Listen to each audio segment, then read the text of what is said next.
నమస్తే, welcome to జేహో success మంత్ర. ఇవాల్టి జేహో success మంత్ర కార్యక్రమానికి మనతో పాటు ఉన్నారు ప్రశాంత్ దుర్గం గారు, ఈయన టాలెంట్ డెవలప్మెంట్ కోచ్. మరి ఈ రోజు ఏ టాపిక్ గురించి వివరించబోతున్నారో వారిని అడిగి తెలుసుకుందాం. నమస్తే అండి. నమస్తే అండి. ఎలా ఉన్నారు? చాలా బాగున్నానండి, thank you very much. So ఈ రోజు మా వ్యూవర్స్కి ఏ టాపిక్ గురించి వివరించబోతున్నారు? ఇవాళ మనము how to work effectively in teams అనే అంశం గురించి మాట్లాడుకుందామండి. సో మరి టీమ్ వర్క్ అసలు ఎలా ఉండాలి, ఎలా ఉంటుంది నార్మల్గా? First let's understand the definition of a team అండి. ఓకే.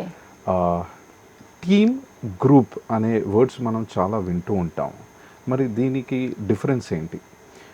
టీమ్ అంటే everybody working towards one common goal. ఎప్పుడైతే అందరూ ఒక కామన్ గోల్ పెట్టుకొని దాని వైపు పనిచేసినప్పుడు వాళ్ళని టీమ్ అంటారనమాట. అదే గ్రూప్ వచ్చేసే వరకు ఆ గ్రూప్లో ఇండివిజువల్స్ గోల్స్ ఎక్కువ ఉంటాయి, కామన్ గోల్ ఉండకపోవచ్చు. So this is the difference between a team and a group అండి.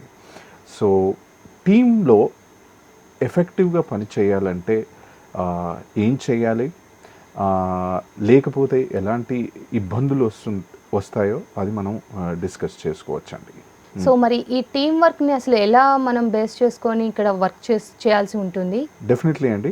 టీంలో ఎలా పని చేయాలి దాని గురించి ఒక 7 స్టెప్స్ ఉన్నాయండి. ఆ 7 స్టెప్స్ మనం పాటించినప్పుడే మనం ఎఫెక్టివ్ టీమ్ ప్లేయర్ అయ్యే ఛాన్సెస్ ఉంటాయండి. దానికన్నా ముందు ఒక విషయం చెప్పాలనుకుంటున్నానండి. ఇప్పుడు మన లైఫ్లో మనం ఆఫీస్లో కావచ్చు, ఫ్యామిలీస్లో కావచ్చు, లేకపోతే సొసైటీలో కావచ్చు, మనకు 3 డిఫరెంట్ కైండ్స్ ఆఫ్ పీపుల్ కనిపిస్తుంటారు, స్పెషలీ టీమ్ వర్క్ వచ్చేవరకు. కొందరు these people are called people who are dependents. అంటే ప్రతి పనికి కూడా ఏది చేయాలనుకున్నా ఎదుటి మనిషి పైన డిపెండెంట్గానే ఉంటారనమాట. వీళ్ళేంటంటే ప్రతి పనికి ఎదుటి మనిషి పైన డిపెండెంట్గా ఉంటారు. Second, independent. వీళ్ళెవరు? అసలు ఎదుటి మనిషితో టీంలో పనిచేయడానికి వీళ్ళకి ఇబ్బందిగా ఉంటుంది, వాళ్ళు సొంతంగా ఇండిపెండెంట్గా పనిచేసుకుంటారు. మనం టీం వర్క్ చేయాలంటే 3rd కేటగిరీ అవసరం అండి. దాన్ని అంటారు ఇంటర్ డిపెండెన్స్. సో డిపెండెన్స్ అయినా, ఎదుటి మనిషి మీద ఎక్కువ డిపెండెన్స్ అయినా ప్రాబ్లమే, ఇండిపెండెంట్గా చేసుకున్న ప్రాబ్లమే లైఫ్లో. సో ఇది కాకుండా మనం ఏం చేయాలి? Inter dependence. ఇంటర్ డిపెండెన్స్ అంటే ఏంటి? నాకు అవసరం అయినప్పుడు మీ దగ్గర హెల్ప్ తీసుకుంటాను, మీకు అవసరం అయినప్పుడు నేను హెల్ప్ చేయడానికి రెడీగా ఉంటాను. ఇలా మనం చేసినప్పుడే ఒక మంచి కొహెసివ్ టీమ్గా మనం పనిచేసే అవకాశం ఉంటుంది. సో యాజ్ ఐ సెడ్, దానికి అది చేయాలంటే 7 స్టెప్స్ మనం పాటించాలి. ఈ 7 స్టెప్స్ ఏంటంటే, first goals, or rather I say goal. టీంలో మనకు ఆ టీమ్ ప్లేయర్కి ఆ కామన్ గోల్ అనే క్లారిటీ ఉండాలండి. So first point is goal, second వచ్చేసి role, third is rules, fourth వచ్చేసి trust, fifth clear communication, sixth resolving conflicts, seventh వచ్చేసి సెలబ్రేటింగ్ సక్సెస్. ఈ 7 స్టెప్స్ని ఎవరైతే పాటిస్తారో వాళ్ళు సక్రమంగా ఒక టీంలో పనిచేసే అవకాశం ఉంటుంది. So first one is goal. Yes. So ఈ గోల్ కోసం అసలు టీం ఎలా వర్క్ చేస్తుంది, అలాగే ఆ టీంలో మీరు అన్నట్లుగా 3 కేటగిరీస్ ఉన్నాయని చెప్పారు. సో 3rd కేటగిరీ ఎలా వర్క్ చేయాలి గోల్ కోసం? ఈ 7 స్టెప్స్ని ఈ గోల్ గురించి కూడా చెప్పడానికి ఒక ఉదాహరణ తీసుకుందామండి. మనందరికీ స్పోర్ట్స్ చాలా ఇష్టం, but one of the best team sport is football. ఇప్పుడు ఫుట్బాల్ చూసుకుంటే 2 టీమ్స్ ఉంటాయి, రెఫరీ ఉంటాడు. ఆ 2 టీమ్స్ ఒక ఆబ్జెక్టివ్ ఉంటుందండి. ఏ టీంకి ఒక ఆబ్జెక్టివ్ ఏంటంటే గోల్స్ కొట్టాలి, బి టీంకి కూడా గోల్స్ కొట్టడం అన్నమాట. సో ఇప్పుడు ఆ 10-11 ప్లేయర్స్ ఎవరైతే ఉంటారో వీళ్ళ అందరి ఫోకస్ ఒకటే ఉంటుంది, ఏంటి? గోల్ కొట్టడం అన్నమాట.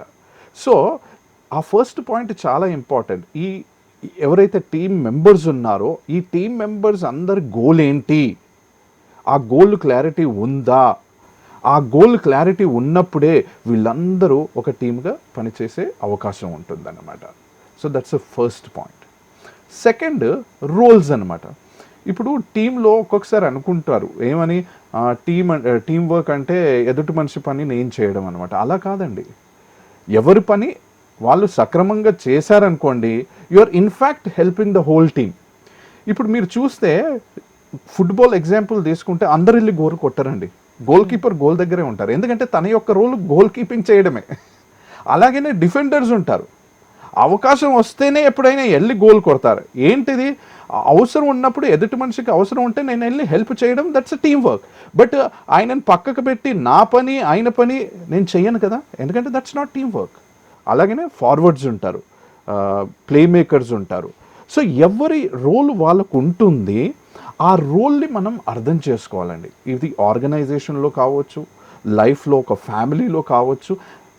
నా రోల్ ఏంటి, ఆ రోల్ యొక్క క్లారిటీ మీకు ఉందనుకోండి, దానివల్ల వచ్చే బెనిఫిట్ ఏంటంటే యు బికమ్ మోర్ రెస్పాన్సిబుల్. ఓ నా పని ఇది, నేను ఇది సక్రమంగా చేయాలి. అది మీరు చేసినప్పుడు ఆటోమేటిక్గా మీరు టీంకి హెల్ప్ చేసినట్టు అవుతుందండి. ఎలా, ఫర్ ఎగ్జాంపుల్ ఒక డిఫెండర్ డిఫెండ్ చేశారనుకోండి, so he's helping the team. ఫుట్బాల్లో ఎదుటి టీం నుంచి కాపాడుతున్నాడు గోల్స్, అంటే వాళ్ళకి ఛాన్స్ ఇస్తలేడు గోల్స్ చేయడానికి. అలాగే మంచిగా పాసెస్ ఇచ్చారనుకోండి, they are helping each other to score goals for their team and country అనమాట. So that's second point about roles. Third one వచ్చేసి రూల్స్ అంటారండి. ఇప్పుడు మనందరికీ తెలిసిందే అండి, రూల్స్ విన్నప్పుడు కొందరికి టెన్షన్ కూడా అవుతుంది. ఓ మై గాడ్, రూల్స్ పాటించాలి అండి. కానీ ఇక్కడ మనం ఒకటి అర్థం చేసుకోవాలి, అసలు రూల్స్ ఎందుకు ఉన్నాయి, దీని యొక్క ఇంపార్టెన్స్ ఏంటి. ఒక బేసిక్ ఎగ్జాంపుల్ తీసుకుందామండి. మనం హైదరాబాద్లో ఉంటాం, మనం ఇండియాలో ఉంటాం. మనం రూల్స్ అన్నప్పుడు ఒకటే మనకు గుర్తొస్తుంది, ట్రాఫిక్ రూల్స్. ట్రాఫిక్ రూల్స్ ఉన్నాక ఇంత ప్రాబ్లం ఉందండి రోడ్డు పైన. ఇమాజిన్ ట్రాఫిక్ రూల్స్ లేకపోతే. సో రూల్స్ అనేది చాలా ఇంపార్టెంట్. కానీ టీమ్ వర్క్లో ఏంటి రూల్స్ యొక్క ఇంపార్టెన్స్ ఏంటి, ఎలాంటి రూల్స్ ఉండాలి. ఇక్కడ టీమ్ వర్క్లో రూల్స్ అంటే పని ఎలా చెయ్యాలో అది కాదండి. రూల్స్ అంటే మనం టీంలో ఒకరితో ఇంకొకరితో, అంటే how to deal with each other, how to behave with each other అనేది రూల్స్ పెట్టుకోవాలి. ఫర్ ఎగ్జాంపుల్, మనందరం టీంలో పనిచేస్తున్నాం, ఒక రూల్ ఉంటుంది. ఏం రూలు, అందరికీ మాట్లాడే అవకాశం ఇవ్వాలి. ఒక్కొక్కసారి ఏమవుతుందంటే బిగ్గెస్ట్ ప్రాబ్లమ్ ఇన్ టీమ్స్ ఏంటంటే, కొందరు జనరలీ చాలా ఎక్కువ మాట్లాడతారండి. వాళ్ళు ఆపర్చునిటీ తీసేసుకొని వాళ్ళే మాట్లాడుతుంటారు, ఎదుటి మనిషి మాట్లాడే అవకాశం ఇవ్వరనమాట. సో ఇలా అయినప్పుడు ఏమవుతుంది, కొందరు టీంలో అనుకుంటారు మనం ఎట్లా వేస్ట్ అయ్యి ఈ టీంలో ఉండి మనకు అవకాశం ఇవ్వరు మాట్లాడడానికి అని అనుకుంటారు. సో ఇది మనం ఓవర్కమ్ చేయాలంటే ఏం చేయాలి, ఒక రూల్ పెట్టుకోవాలి. ఏంటి బాస్, అందరూ టీంలో ఇంపార్టెంట్, అందరికీ మాట్లాడాలని ఉంటుంది, అందరి దగ్గర ఐడియాస్ ఉంటాయి. అయితే మనం ఒక రూల్ పెట్టుకుందాం, ఏంటంటే అందరికీ మనం అవకాశం ఇవ్వాలి మాట్లాడడానికి. ఇది ఒక rule. Second rule in team work ఏంటంటే, ఎదుటి మనిషి మాట్లాడినప్పుడు మిగతా వాళ్ళందరూ వినాలి అని ఒక రూల్ పెట్టుకుంటాం. ఇప్పుడు బాగానే ఉంది, అందరికీ మాట్లాడాలని ఛాన్స్ ఇస్తారు, కానీ ఒక మనిషి మాట్లాడుతున్నప్పుడు ఇంకో వాళ్ళు ఏం చేస్తుంటారు, పక్క వాళ్ళతో మాట్లాడుతుంటారు. అంటే మరి ఆయనకి ఎందుకు ఇచ్చారు ఛాన్స్ మాట్లాడడానికి, ఆయన మాట్లాడుతుంది ఎవరి గురించి, మన గురించి కదా, మన టీం గురించి కదా, అందుకనే అందరూ వినాలి. ఇది ఒక సెకండ్ రూల్ పెట్టుకోవచ్చు. థర్డ్ రూల్ ఏంటి, ఇప్పుడు కొందరు ఐడియాస్ ఇస్తుంటారండి, అరే నాకు ఇలాంటి ఐడియా వచ్చింది, ఇలా చేస్తే మనం అందరం సక్సెస్ఫుల్గా పని చేయొచ్చు అని ఒక ఐడియా ఇచ్చారనుకోండి. కొందరు క్రిటిక్స్ ఉంటారు, క్రిటిసైజ్ చేస్తారనమాట. ఏమంటారు, అరే నిన్ను ఐడియా అడిగాను, ఇదేమన్నా ఐడియా, ఇది ఒక చెత్త ఐడియా అంటారు. అలా అన్నారనుకోండి, ఏమవుతుంది, ఆ ఎదుటి మనిషి యొక్క కాన్ఫిడెన్స్ని దెబ్బతీస్తారు. మరి నెక్స్ట్ టైం ఏమవుతుంది, ఆయన మళ్ళీ ఒక ఐడియా వచ్చినా చెప్పడానికి ఆలోచిస్తాడు, ఎందుకంటే లాస్ట్ టైం చెప్పినప్పుడు ఇలా చేశారు కాబట్టి. సో మనం ఒక రూల్ పెట్టుకోవచ్చు దీన్ని ఓవర్కమ్ చేయడానికి. ఏంటి, అందరూ ఐడియాస్ షేర్ చేస్తారు, ఐడియాస్ షేర్ చేసినప్పుడు మీకు అది ఐడియా మంచిగా అనిపించకపోతే, అలా అనిపించినప్పుడు ఏం చేయాలంటే, instead of criticising you can ask them question. మీరు ఈ ఐడియా ఎందుకు బెస్ట్ ఐడియా అనుకుంటున్నారండి, దీనివల్ల మన టీంకి ఎలా బెనిఫిట్ అవుతుంది అని అడగాలండి. సో అలా చేసినప్పుడు హీల్ అండర్స్టాండ్, ఓకే నా ఐడియా రియలీ బెస్టా లేదా అనే తన అవేర్నెస్ తనకు పెరుగుతుంది అనమాట. So this is the importance of rules.